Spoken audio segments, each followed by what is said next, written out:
নমস্কাৰ ছাত্ৰ-ছাত্ৰীসকল, স্বাগতম জনাইছোঁ আছাম টেষ্ট ইউটিউব চেনেলটোলৈ। মই আজি আপোনাৰ মাজলৈ আহিছোঁ ক্লাছ 9ৰ ছ'চিয়েল ছায়েন্সৰ ভাৰতৰ ৰাজনৈতিক দল অৰ্থাৎ পলিটিকেল ছায়েন্সৰ প্ৰশ্নোত্তৰখিনি মই 10টাকৈ দিম প্ৰতিটো পাৰ্টতে। সকলোৱে ভালকৈ পঢ়িব আৰু মোৰ চেনেলটো ছাবস্ক্ৰাইব কৰি ৰাখিব যাতে সকলোবোৰ ভিডিঅ' এনেকুৱা ধৰণৰ পাই থাকে। তাৰে আশা কৰি মই আজি ক্লাছটো আৰম্ভ কৰিছোঁ। নমস্কাৰ। কুৱেশ্যন নম্বৰ 1, বৰ্তমান ক'ত ক'ত দ্বিদলীয় ব্যৱস্থা আছে?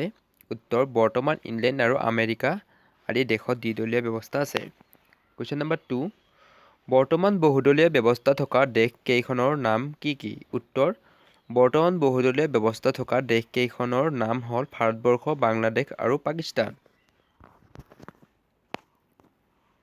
কুৱেশ্যন নম্বৰ 3, গণতান্ত্ৰিক ৰাষ্ট্ৰ এখনৰ ৰাজনৈতিক দলৰ বাবে প্ৰয়োজনীয় বৈশিষ্ট্যবোৰ কি কি লিখা? উত্তৰ, গণতান্ত্ৰিক ৰাষ্ট্ৰ এখনৰ ৰাজনৈতিক দলৰ বাবে প্ৰয়োজনীয় বৈশিষ্ট্যবোৰ হ'ল সংগঠন, নীতি আদৰ্শ আৰু আঁচনি, ক্ষমতা দখলৰ বাবে আকাংক্ষা, জাতীয় স্বাৰ্থৰ প্ৰতি সন্মান। কুৱেশ্যন নম্বৰ 4,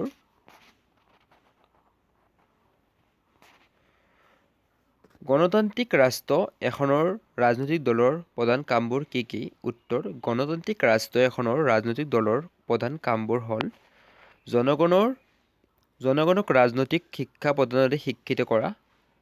2 নম্বৰ, জনগণৰ মনত ৰাজনৈতিক সজাগতা বৃদ্ধি কৰা। 3 নম্বৰ, জনমত গঠন কৰা। 4 নম্বৰ, জনমতক সুসংগঠিত ৰূপ দিয়া।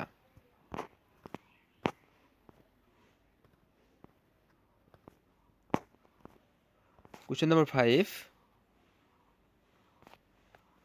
ভাৰতৰ প্ৰথম ৰাজনৈতিক দলটোৰ নাম কি? উত্তৰ, ভাৰতৰ প্ৰথম ৰাজনৈতিক দলটোৰ নাম হ'ল ভাৰতীয় জাতীয় কংগ্ৰেছ। কুৱেশ্যন নম্বৰ 6, কোনজন অৱসৰপ্ৰাপ্ত ICS বিষয়াৰ নেতৃত্বত কংগ্ৰেছ দলটোৱে জন্ম লাভ কৰিছিল? উত্তৰ, ইলেন এক্টিভিয়াম হিউম অৱসৰপ্ৰাপ্ত ICS বিষয়াৰ নেতৃত্বত কংগ্ৰেছ দলটো জন্ম লাভ কৰিছিল।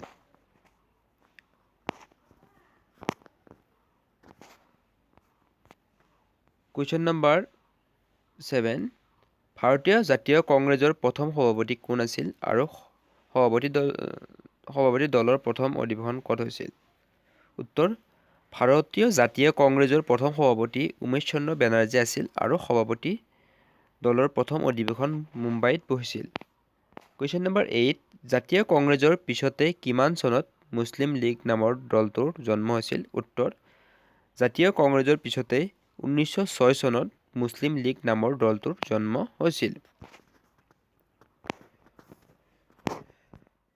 কুৱেশ্যন নম্বৰ 9, তৃতীয় ৰাজনৈতিক দলটোৰ নাম কি? উত্তৰ, তৃতীয় ৰাজনৈতিক দলটোৰ নাম হ'ল হিন্দু মহাসভা। চতুৰ্থ ৰাজনৈতিক দলটোৰ নাম কি? উত্তৰ, চতুৰ্থ ৰাজনৈতিক দলটোৰ নাম হ'ল স্বৰাজ পাৰ্টি। আজিৰ ক্লাছটোত ইমানখিনি আছিল। মই 10টাকৈ কুৱেশ্যন দিম। নেক্সট সকলোবোৰ এনেকৈ 10টাকৈ দিম। প্ৰতিটো পাৰ্ট চাব আৰু মোৰ চেনেলটো নতুন হয় সকলোৱে যাতে আগুৱাই নিয়ে তাৰে আশা কৰি মই আজি ক্লাছটো আৰম্ভ কৰিছোঁ। নমস্কাৰ। আজিৰ ক্লাছটো শেষ কৰিছোঁ। নমস্কাৰ, জয় অসম।